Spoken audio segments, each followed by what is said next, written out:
Well, before I start my talk tonight, my colleagues and I have been anticipating future events like this, and we wanted to take just a moment to do some polling to help us plan next year's event.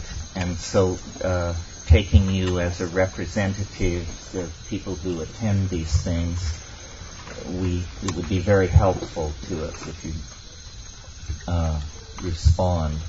How many of you would have difficulty coming to this event in the light of the Y2K problem? How many? All of us. The what? Well, no, I don't see all of you. I don't see all of you. In January? If it were to be held in the same time frame as we've always done it, where you would be putting your deposits down in November and December, how many of you would feel trepidation about that in the light of the quantitative problem? I would. Well, not a lot, not an overwhelming number. Because it won't matter. Who cares? Well, see, this is not a discussion of whether Y2K is real. What is real is that the all Monica all the time mentality is going to shove it down your throat up until the moment that you find out whether or not it's real. So that is the problem for people planning events like this. Okay, thank you for cooperating. Well, this is a problem if people are, digging in, storing grain, fighting hegemony, we won't have an opportunity for something like this, or it would be scaled back, or perhaps later. My own take on Y2K is that as you approach large objects in cyberspace, they get smaller, and that by July this will be fading fast, and by December it will be incredibly old news. But I could be wrong.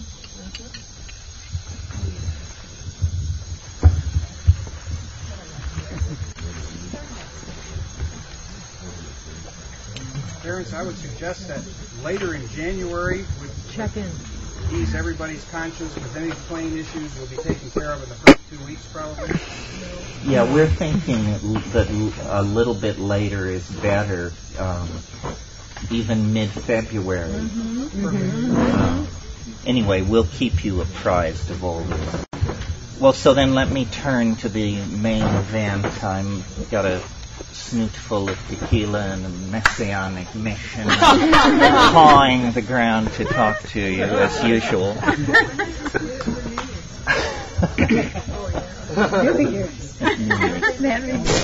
Everybody has their own name. That's right.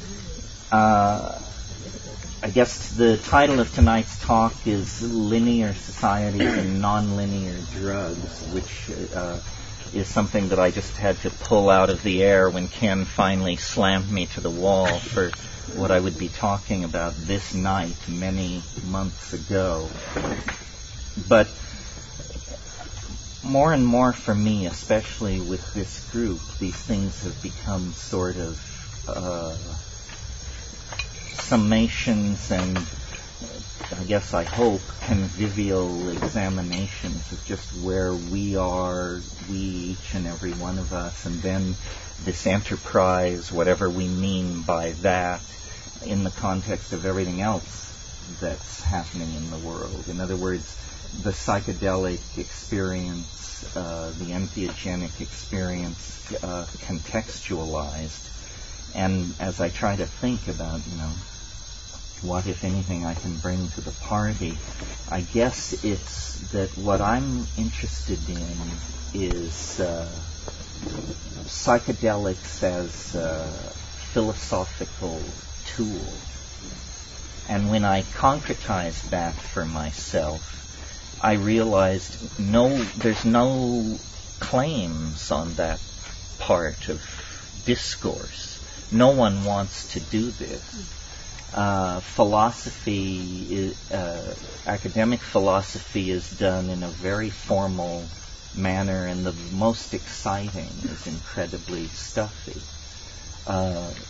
And yet, I, like most of you, I assume, have taken on board in my life this thing called the psychedelic experience, which is then as large a portion of my being as my sexuality, my politics, my education. It shapes everything. And yet nowhere in the world of philosophical discourse is there any genuflection, at least overtly, made to this. I mean, maybe not since Plato. We talked about shadows on the wall of a cave and so forth and so on. Well, so what can psychedelics and the psychedelic experience bring to philosophy? And what do I mean by philosophy?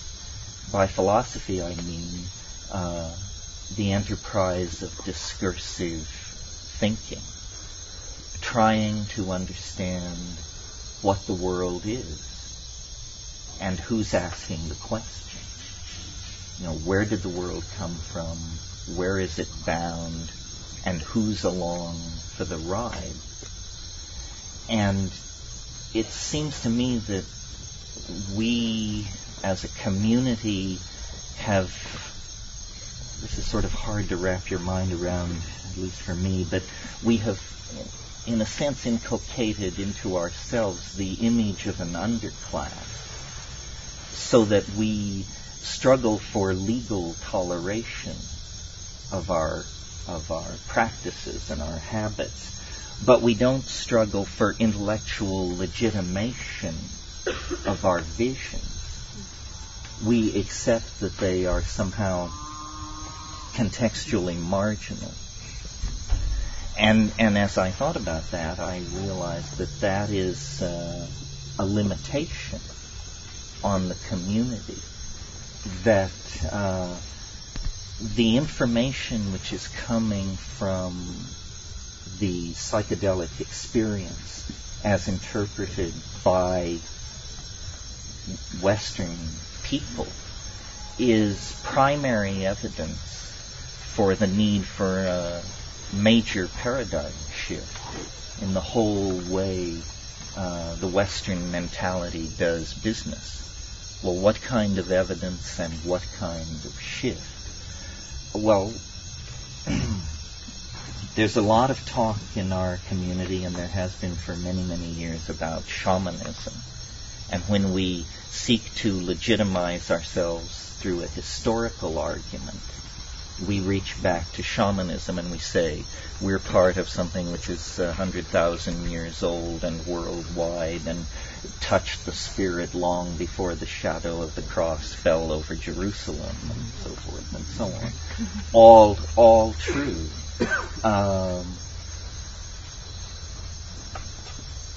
And in a way that has, I think, that tendency, which is part of the broader tendency in the Western mind to valorize and grow nostalgic over the primitive, has put a certain political cast on our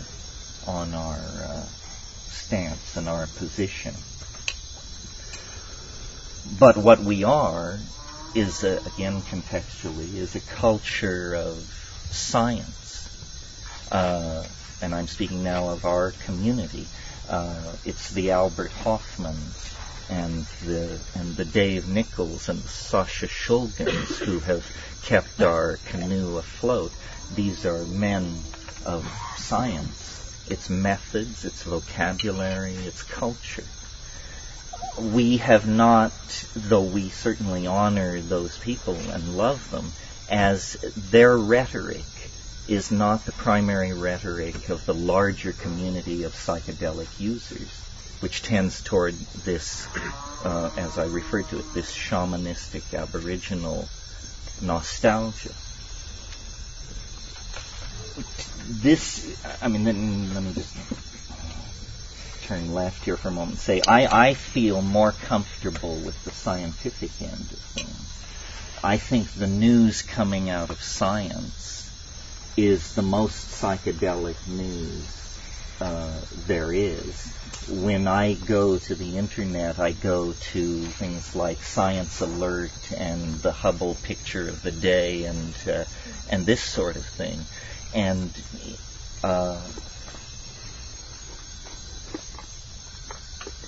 our community as a whole, I think, is not involved enough in incorporating the vistas.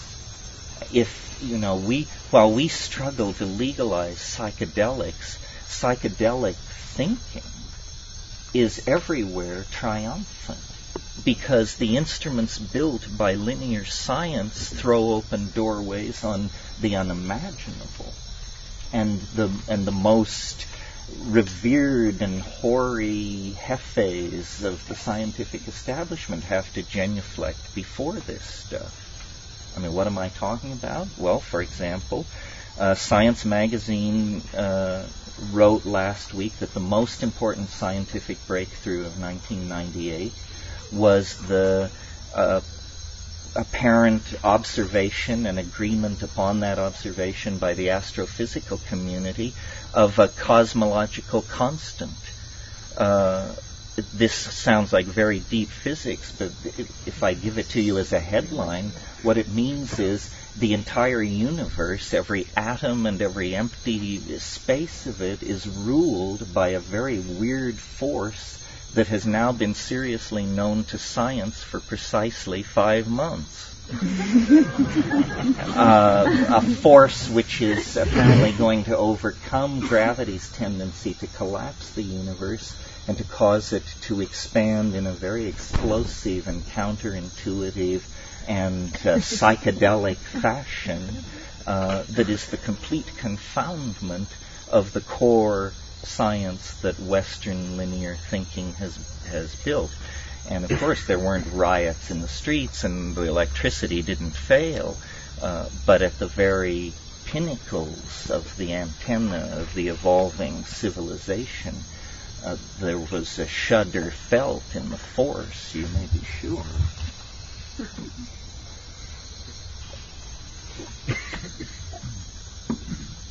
So,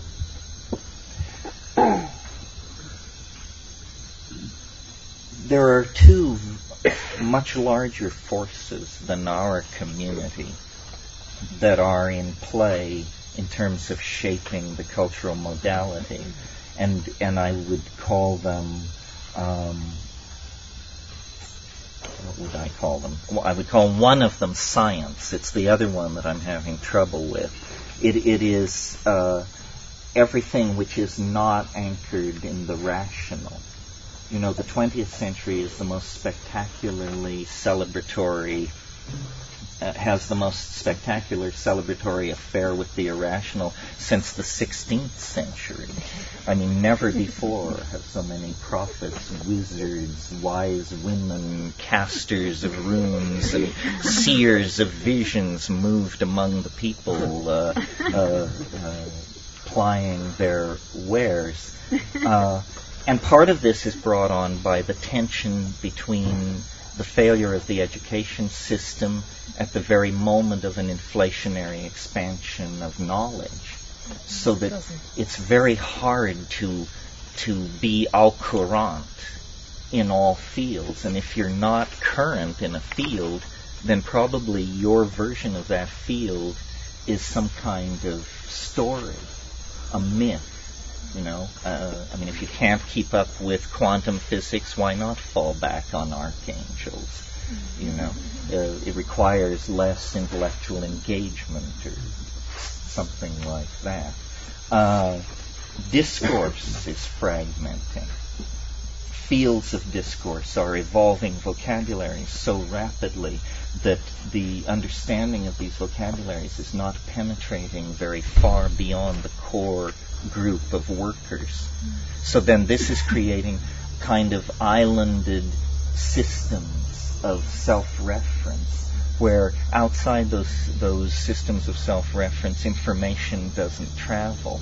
The people who are the gene splicers know very little about remote sensing, and both of those parties know very little about recent discoveries in astrophysics, for example. So there's an intellectual fragmentation. I live in Hawaii and in a forest in fairly remote conditions, and so I entertain all this in my mind all the time and try to, my faith, and I assume it's the psychedelic faith, although we've had some fairly existential characters in our ranks over the years. But the psychedelic faith, I think, is that the universe is beautiful in the Platonic sense, and therefore good and true. In other words, we're optimists. We're not flailing existentialists. We're not relativists, because we have a real standard to measure our spiritual coinage against. So we're not relativists. This is a point I'm really keen to make, because we're embedded in relativism. It's all around us. It's the air we breathe. But it is not inimical to the psychedelic community. I mean, I think the psychedelic experience is the only authentic source of reliable contact with the numinous. I mean, meditation and so forth and so on is all very fine, but it requires a leisure class involved in philanthropic support of this kind of foolishness, where the psychedelic experience is immediate. And so now I've lost my way here. Yes. No, optimism. So I sit in Hawaii and I look at all this and I try to contextualize it and come out with a good story, because I think the best story will win. So if you can get together the best version of how it should all come out, so shall it be. And I work at this because in the past I've been very, very happy with the results between my interior fantasy and the unfolding of historical development. I mean, I wished for LSD, and then it happened, and then I dreamed of the internet, and then it happened. So I should keep at this. Definitely. And I recently read a very interesting book called 1,000 Years of Nonlinear History by Michael DeLanda. And if you get a chance, you should take a look at this. And he made a point which caused me to expand his point into this little thing I'm going to tell you now. But his point was that human beings are very involved in the movement of geological material. That as a species, we move rocks around on a very large scale, and of course it's interesting that some of the earliest human structures are the most physically massive and weighty, like the Great Pyramids. So DeLanda made this point about our relationship with the geological stratigraphy of the Earth, and that cities were a kind of geological extension of the process of crystallization, carried on through the intermediation of a biological unit, i.e. intelligent primates who are building these structures. And I thought that was very interesting. I had never considered it before. I've talked about virtual reality, and I've said that it's nothing new. That was a virtual reality, and Çatalhöyük was a virtual reality, but done in stucco and fired ceramic and stone, and that when the medium is so intractable as stone, the epistemic assumptions that get formed about what reality is are very different than if you can build Versailles at the click of a mouse button. But nevertheless, it's the same. But embedded in my reading of DeLanda was I've been thinking a lot, and I talked to you a lot last year, about artificial intelligences and minds which are not human, minds which are very different from us, intelligence which is very different from us. While the naive are scanning the stars, our appliances have become telepathic. There is a very strange kind of intelligence being called into existence by ourselves, strangely enough. And this is the connection to Delanda, this artificial intelligence which is being called into being by human activity is made of the same materials as and Çatalhöyük. It's made of ceramics, glasses, and metals. It's that... So then I took this on board and thought about it. And I've sort of come to some kind of cyber-pantheistic Emersonianism, which is, here, I'll give it to you as a headline and then work backwards so that in case I forget what I'm saying, it won't be lost to suffering mankind. The Earth's strategy for its own salvation is through machines, is what it is. And human beings are some kind of, we are the deputized spouse, we are the bride in this alchemical rarefaction of glasses, ceramics, metals, and volatile materials. Apparently, the Earth is like some kind of an embryonic or fetal thing. And at the end of its gestation, what is happening is it is ramifying its nervous system, is appearing in its developmental, in the unfolding of its morphogenesis. And as we contemplate nanotechnologies and see ourselves working through bacteria and this sort of thing at the engineering level, you have to be blind to not then reflect back upon the fact that in some sense we are already working at that kind of level at the behest of it is not clear who, because nobody ever asked the question in quite this way before.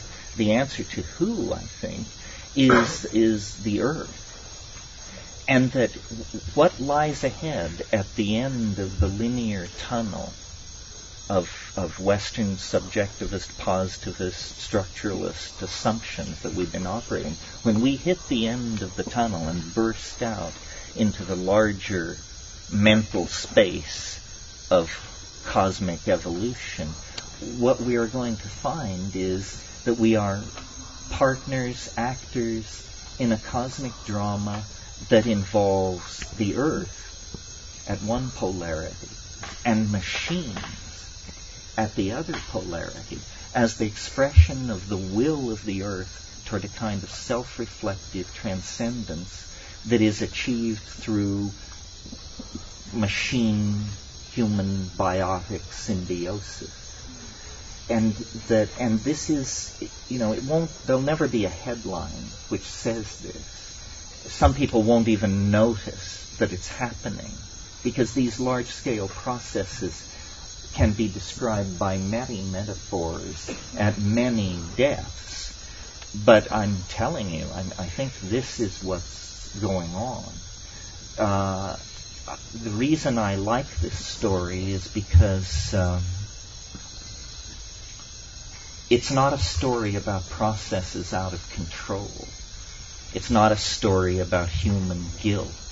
It's not a story full of we musts and we shoulds. It's a story which gives honor to every part of the unfolding experience field. In other words, biology, technology, human culture, human traditional values, transcendent human dystopian values. It's a story of things on course, on time, and under budget. And I assume that's how nature really operates.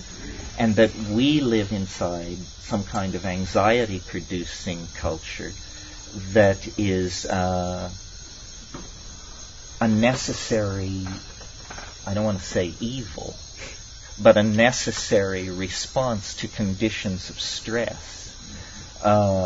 There are processes which waste, nuclear waste buildup, urbanization, land disturbance. There are processes which, if allowed to run on indefinitely, would wreck the whole system and pitch it into chaos. But Confucius said, no tree grows to heaven.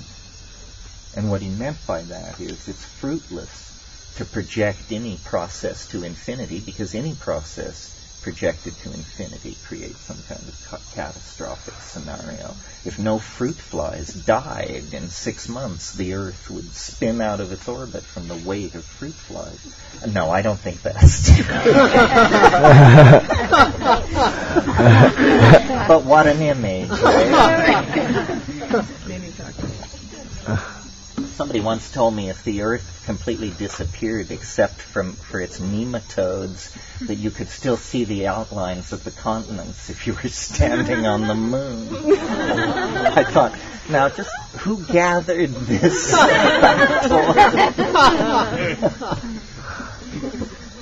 So then, to bring this back around a little, where is the psychedelic experience in all of this?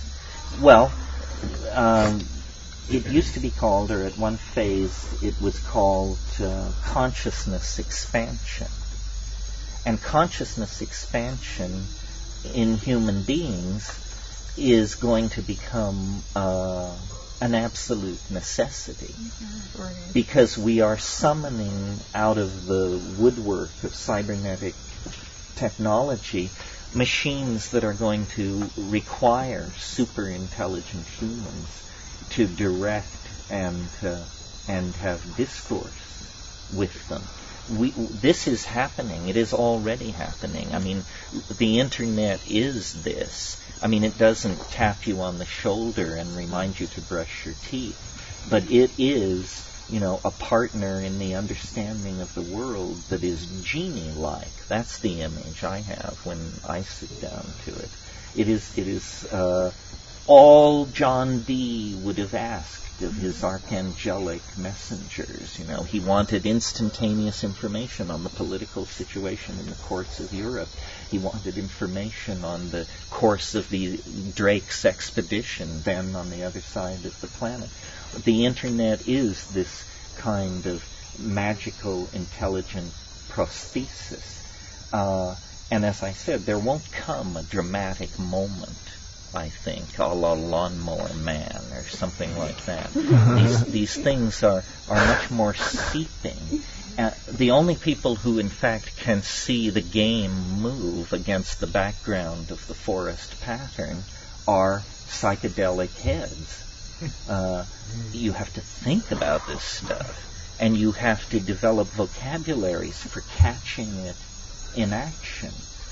This is what the game of being an intellectual is, I think. Trying to see the process of morphological unfoldment in action and guess the direction in which it's headed. Because it's inevitably headed toward greater density of information at greater speeds, higher level integrative metaphors, visually rather than textually displayed, transformation of such graphic and glyphic elements over time, it becomes more and more like the interface of a computer, more and more like some kind of machine environment. I mean, we have thought for, I assume, at least 100,000 years, maybe much longer. But the quality of thought, it was early. When it was early, it was intermittent. It was thin. It was a groping. It was an undigested intuition, a perception slipping away from the mind's eye because of media reinforcement and education and acculturation and the passage of 100,000 years. The voice of the mind, the logos, has grown stronger, but now it takes an exponential leap forward into visualization, into manifestation through this information processing prosthesis that integrates us all. And, I can imagine a future not very far away where the individual, the expression of the individual is lowered, is more muted. I mean, this is the most individualistic, individual worshipping century, the century just ending, that we have ever known. And its great accomplishments, its great works of art were all accomplished by individuals, and political undertakings such as the Third Reich and so forth and so on, also highly motivated individuals who rose above the masses. I'm not sure we can afford the luxury of that kind of exhibitionistic individualism in the future. And I think probably it's not that we're talking about a restriction of human rights. We're talking about a transformation of human drives. The states of integration and collectivity that will be sold as public utilities in the next century are anticipated now by group psychedelic experiences, ayahuasca sessions, this sort of thing.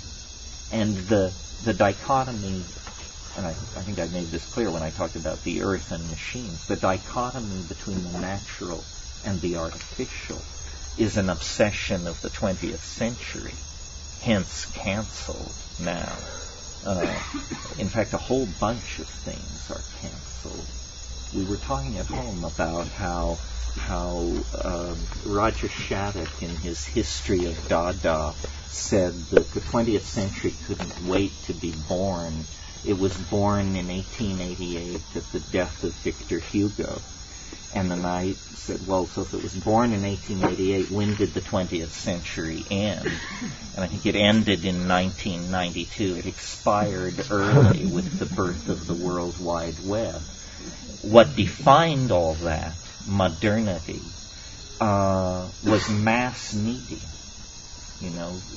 Mass media shaped that whole psychology, and it is now archaic. It is now, it's not archaic, it's obsolete. It's wonderful that the phrase 20th century is beginning to have that wonderful brown gravy Edwardian tone that used to be reserved for the term 19th century, meaning, those terribly stuffy and confused and rather silly people who just didn't quite get it right, but were doing the best they could and muddling through, and thank God they gave way to us, the people of the 21st century. Let me see. Is there a flashlight? I have a page full of notes. I needn't be so... Is anything here that wasn't touched on? Well, some notes about this planetary intelligence. Thank you, Jim. And how all that works. One of the insights that I've been reading different people this year, maybe you can tell, and one of the people I've been reading is Greg Egan, who I talked about last year, but now I've read more. Yes. Now I've read Diaspora, and the ones where he makes no effort whatsoever to explain it to you unless you've already done your homework. And and then Jonathan today, in his lecture, talked about DNA a little bit and frame slippage and all of that. And it reminded me of it. The thing that I'm coming to from my psychedelic experience and my life experience and the whole ball of wax is I've said for many, many years that the world is made of language. That was just sort of one of my bumper stickers. But I think that there's that carries some of the flavor of what I want to say there, but that there's more to it than that. It's that everything is code. Everything is code in the sense that hackers mean when they say they write code. When Sasha stands up and waves his arms and draws what he calls the dirty pictures, he initiates you into a code, a vocabulary with very defined rules and quick to learn. And then they're like tinker toys. Once you know the rules of the connectivity, then you can sit down like a child and begin to stick these things together and say, well, what would this be like? And what would this be like? And does God allow this? Or does this break the rules? And so forth. The DNA is like that. Human language is like that. Human body language is like that. Machines communicate like this. In fact, this is a bridge which connects us. This is the great overarching bridge which will connect us to the machines, that they, like us, are commanded by language. And so this realization that everything is code, and code moving on many levels, is, I think, a further... It's more primary than the perception, for example, that things are made of space, time, matter, and energy. That's one level below code. The code codes for space, time, matter, and energy. It's much more like we're in a simulacrum, some kind of machine environment. And in fact, I like that idea because I've always sensed, and psychedelics have always intensified this intuition in me, that the universe is a puzzle. Life is a problem to be solved. It's a conundrum. It's not what it appears to be. There are doors. There are locks and keys. There are levels. And if you get it right, somehow it will give way to something extremely unexpected. DMT is a perfect example of that. And of course, at the molecular level, it literalizes that metaphor. I mean, the DMT is the molecular key, the extraneous object introduced into the front door of the synaptic receptor. And then, you can plunder the palace for 5 minutes.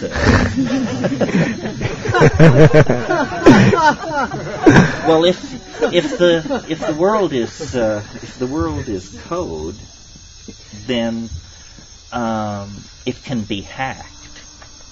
In other words, it needn't stand still in quite the same way that it stands still in your mind if you believe in something called the laws of physics. It permits magic because it says behind the laws of physics is a deeper level, and if you can reach that deeper level, you can make changes there. And this leads on to something that I wanted to say about an earlier theme, where I was talking about the legitimation of the community's intuitions. It's something that we always kick around at these things, or I always bring it up in some form, is where do the hallucinations come from? We arrived late last night after a 24-hour trip from Hawaii that was just hell, or as much hell as modern airlines can legally inflict upon it. and got stoned, and then we were laying there, and it always happens when you're cut off from cannabis for long periods like that. That we turn to it; it's 10 times as strong, and the hallucinations were exquisite. And, I've been looking at hallucinations now for 30-some years. And I looked at these last night, and I thought, if someone would ask me what were they like, what would I have to say? And I had said, indescribable. Indescribable. And I looked and looked, and I could look to my heart's content, and they were indescribable. So we always come around to this question, where do the hallucinations come from? And I suppose the unconscious reductionists among us, and I don't mean that they're unconscious, I mean that they unconsciously use reductionism, probably assume that it's some kind of like iteration thing, that bits and pieces of everything you've ever seen are rolling in some kind of neurological kaleidoscope that can run forever and just produce this endless download of drifting imagery. But there's a problem with that, because this stuff is too coherent, it means too much, it's too emotionally charged. Well, we have never really rallied as a group to try and locate in our combined opinions the one or several sources of these images. And I think that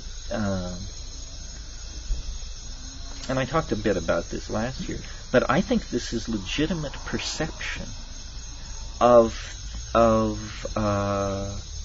thoughts, places, things, times, and objects that either have existed somewhere in the universe, or do exist, or have existed in the minds of beings somewhere, sometime in the universe. In other words, that we have to begin to take seriously the consequences of generalizations like quantum connectivity. In other words, it's one thing to bask in the light of the overarching metaphor, which says everything is connected to everything else. It's quite another thing to say, and so then what are the consequences for me of this? And the answer seems to me to be that the imagination, the inside of our heads, really is the most vast frontier imaginable. And we must leave it for future generations, or maybe not generations, but future evolutionary biologists to figure out why an animal nervous system would evolve a propensity for accessing Bell non-local data. In other words, quantum mechanically accessible data at a different level of the physics of things. There must be a reason. And in the same way that the problem of speciation posed a problem for 19th century biology, this can pose a problem to our thinking without it sinking our intellectual enterprise. It is for some more sophisticated future group of thinkers to understand why this is so. What we have to grapple with is that it is so. That it is so. That you have the Hubble telescope inside of you. You have inside of you an informational gathering instrument that can give you good intelligence about things so immeasurably distant from this point that to state it in numbers and units is meaningless. It's just elsewhere, the elsewhere of the absolute infinity of the plenum of imagination in which apparently beings rise and fall like plankton in the sea. And of course the psychedelics are the naturally evolved nanomachinery of the Gaian matrix that knits together this cosmic ecology, this system of living relationships.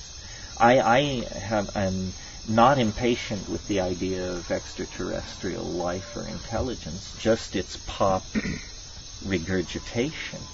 But I think probably planets like the Earth are alive and conscious, and they use the technologies that the species native to them evolve to cast images out into the larger universe, that the dialogue among cosmic minds is a dialogue among entire planetary ecosystems.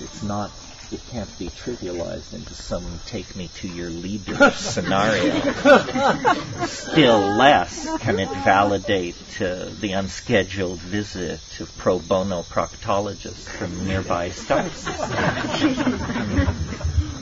You have to get a grip. Well, so let's see. What is anything else here? Can I have the light? No, I'm fine.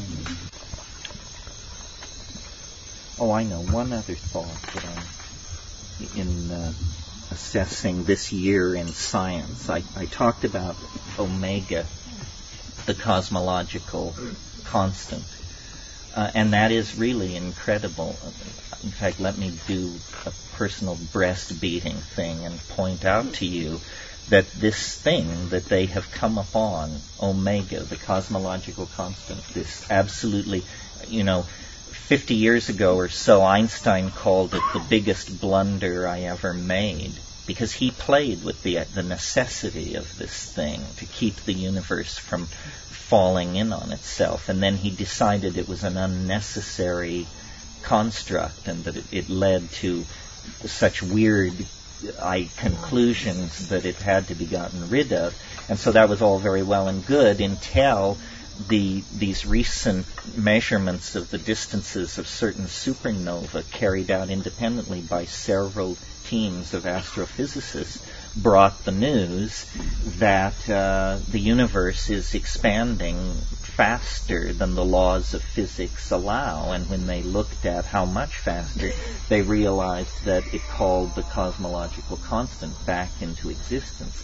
Well, but here there are a couple of things about this cosmological constant that are very counterintuitive. The first is that it acts on empty space. It does not require matter to manifest. It is a property of space itself, the cosmological constant. The second thing is it's a repulsive force that is growing stronger and stronger. Forces don't grow stronger and stronger. They grow weaker and weaker. Gravity grows weaker, light grows weaker, everything grows weaker. This force, as time progresses, gets stronger and stronger. Well, that means when you project it out toward, billions of years into the future, it becomes the dominant force. It overcomes gravity, it overcomes the strong force, the weak force, it overcomes all the forces, it becomes the dominant force. The other thing about it is that it becomes stronger not on an even slope, but asymptotically it becomes stronger. Well, now this produces something very much like what I've been yakking about since 1971, the novelty wave, the so-called time wave. It too grows stronger and stronger through time, and it too has this kind of built-in asymptotic acceleration where it experiences a kind of inflationary expansion in power. The two map over each other very well. But when you talk, returning now to the cosmological constant, when the astrophysical community realized the consequences of taking this on board, they realized that it was dissolving the entire model of what cosmology has been throughout the 20th century. Because what it's really saying, this discovery, less than 6 months old, is that space itself is in the act of exploding, that the universe is on the cusp of an inflationary phase of expansion similar to the inflationary expansion that occurred at the time of the Big Bang. What would this look like? What would it feel like? Nobody can even imagine. It is not upon us. I don't mean that. but I mean that in the near future of the universe, in the next billion or 2 billion years, things will change very, very dramatically. Everything will begin to rearrange itself according to the expression of this asymptotic power. So that was the biggest news in astrophysics. The other news, which has psychedelic implications, I think, also comes from astrophysics. As you may recall, last August, I think it was, I can't remember exactly, every man, woman, and child on Earth got the equivalent of a dental X-ray when there was a thing called a star quake on a magnetar, a magnetic neutron star 20,000 light years away, experienced a catastrophic collapse, and there was a wave of gamma rays that were turned on every light in the system when it hit the planet. And an event like that had never been observed before. And I got to thinking about this, and I realized, we've only been looking for this kind of thing for 30 years.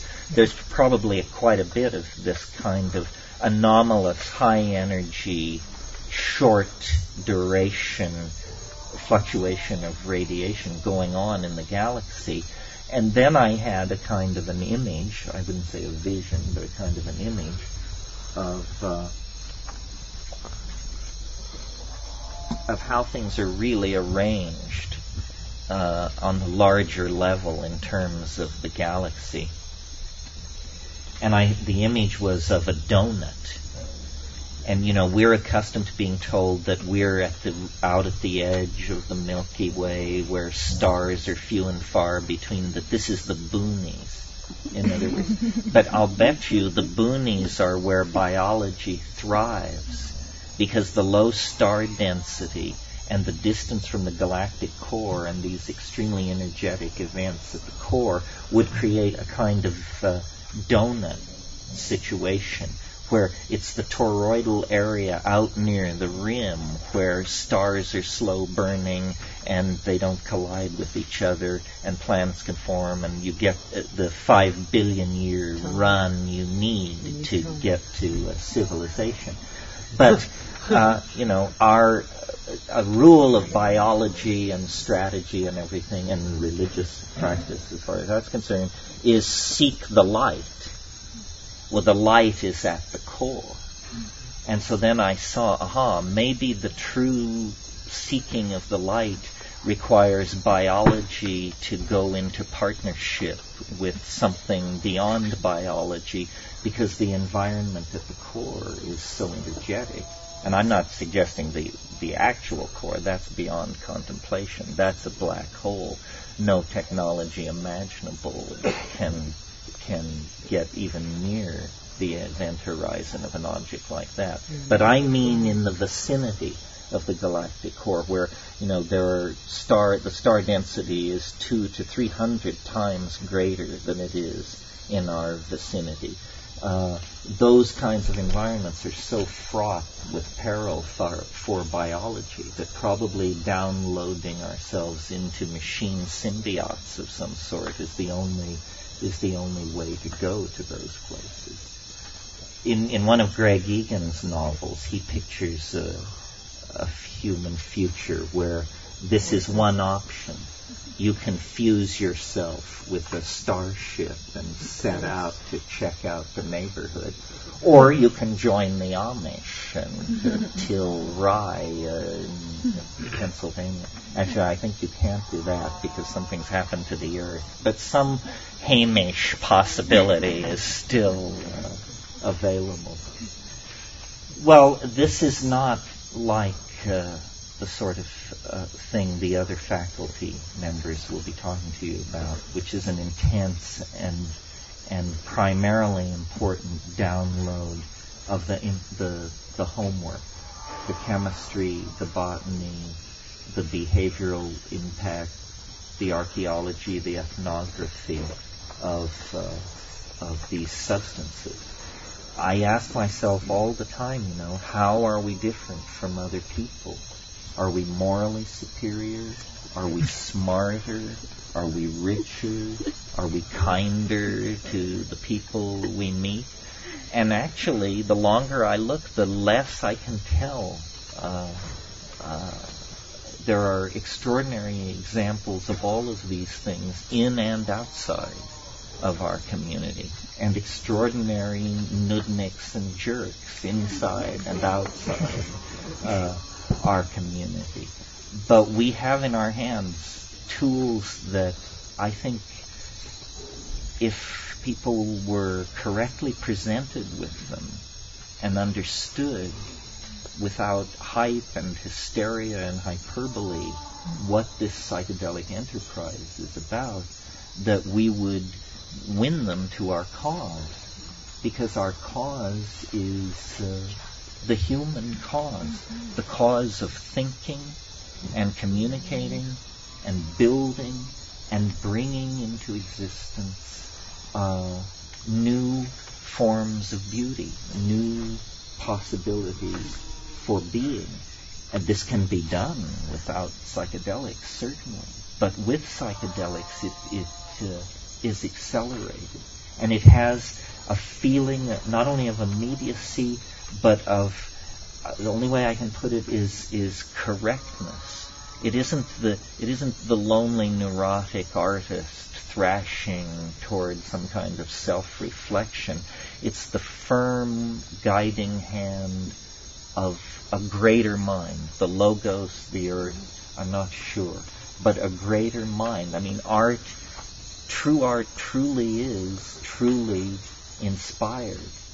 And the muse, I don't think, was more real for Homer than it is for each and every one of us when we're in the presence of the mushroom, or ayahuasca, or DMT, or LSD, or something like that.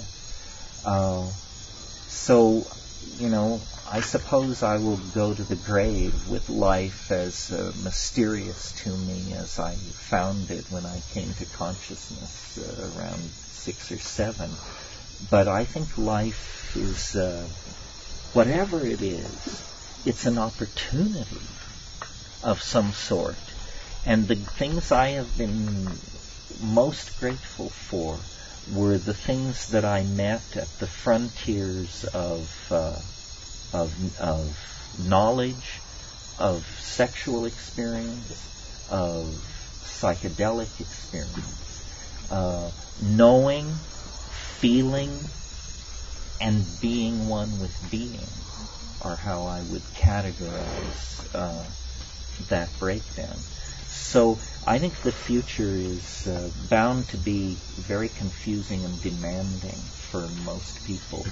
And there are many claims on each of us and our intellectual loyalties and where we put our energy. Should we tolerate relativism? Should we be Mahayana Buddhists? What's our position on the Huichol? How do you relate to Monica? All these things are sorted out, But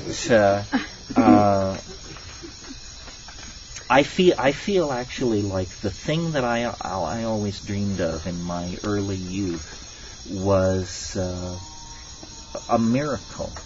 I didn't particularly like Ouspensky's book, In Search of the Miraculous, but I loved the title. And I used to just sort of chant it as a mantra. In Search of the Miraculous. Just one. I knew the rules. Just one is enough, because one secures the possibility of an infinitude of miracles, whether you have observed them or not. Well, now I'm 52. And I've seen, 4 or 5, which is 4 more than necessary to make me a lifetime optimist. But the recurrent, the enduring miracle, however it's achieved, is the psychedelic rush. That giddying moment when all all bets are off, all boundaries dissolve, the machinery of language fails, the adjectival wheel wells burst into flame, and then, you achieve orbital velocity, are in the presence of the thing. And I cannot believe that is not a salutary experience. And you've heard me say many times that how itchy it makes me feel to think that somebody could go from birth to the grave without having that experience. They can make of it what they want. They can denounce it. They can deify it. But one should have it because it's one of the compasses, the primary compasses of being. And it's larger than the historical context. I mean, the point of this talk tonight was to talk about linearity and idea systems and the nonlinear impact of these drugs and the way they break down media bias. But all these intellectual ideas exist in the light of the sun of this unspeakable primary experience, and we can draw it, paint it, sculpt it, act it, dance it, drum it, and never take anything away from it, never define it, never occlude it. It is a miracle. It's like having the presence of a deity. It's, I think, very hard for me to open myself up at any given moment to the full implications of how fortunate I am and how good life is in the shadow of this particular tree. Anyway, that's the formal talk for tonight. Thank you very much. And now we'll entertain questions, which is usually much more fun. So, anybody got a take on that, or want to say something completely oblique, or anything else? Like last year. We start with last year. Human intelligence, our giant intelligence, artificial intelligence, extraterrestrial. Can you speak up? You'll repeat it. Well, the question is about the discussion about artificial intelligence. You mean the hierarchy of the relationship of these things? Well, I don't know. I guess it's becoming easier for me to be a mystic about the Earth than to think that we are going to be rescued by the Galactic Federation. I think that the Earth, that it's a profound connection. The Earth is the foundation of everything. It's the foundation of biology, and it's the foundation of machine culture and machine architecture. So, if you can imagine that a redwood is alive, it's much easier for me to imagine that there is some kind of slow-moving, telluric intelligence that may have begun as a homeostatic system. In other words, to stabilize the atmosphere, to create a chemical environment that had a momentum to it that wasn't driven by the cosmic ambiance. You understand what I mean? Feedback, perhaps. Yeah, feedback mechanism. And then, of course, people say, well, it's very hard to imagine it because there are no genes, there is no nervous system, there is nothing that we can quite... But I think that, first of all, we don't know a great deal about the Earth, the ocean currents, its magnetic fields, its 32 nutational and precessional motions, its core dynamics, its distribution of materials. It is complicated, and that's what's always required for self-referential and feedback systems to evolve. Life evolved on the surface of the Earth. Now, in the usual story of this, the Earth is not a major player. It's just sort of where it happened. But on the other hand, what if you took the view that the Earth permitted or coaxed into existence or made possible or encouraged or enzymatically catalyzed these processes? And the geomagnetic reversals, the glaciations, the ebb and flow of nitrogen levels in the atmosphere, all of this has pumped biology. And it's always been presented as, well, the cosmic environment is unpredictable, and so you get fluctuations introduced from the outside by random factors, asteroidal impacts, so forth and so on. But again, this is just a first try with the data. This is just somebody blowing smoke, basically. The fact is, you're presented with an extremely organized and coherent situation, the Earth with its many species and ecosystems, and you don't know how it got there. And you don't know where it's headed either. Now, our culture is a culture of guilt, and so the story of civilization is supposedly a story of rape, mayhem, turning the wrong direction, losing the connection. To some degree that may be true, but I think it gives much too much credit to humanity in that it actually hypothesizes that human beings, a primate species, could overwhelm nature's dynamic drive toward order and beauty and take control of things. Well, that's our myth about ourselves, is that we can take control. But we never have gotten control. All of our societies have been a mess. All of our explorations have been brutal and negatory. So, and now comes the machine. And they are produced by biology, which comes from the Earth. And what are these machines made of? Well, glass, crystal, arsenic, copper, gold, all these things, and they're being hooked together exactly on the model. Clearly the machines are modeled on biology. We talk about connecting them. We talk about languages. We use a vocabulary that we had previously used for biology to talk about these things. And you see there's a funny thing built in there, which is we are designing the machines to be more and more intelligent.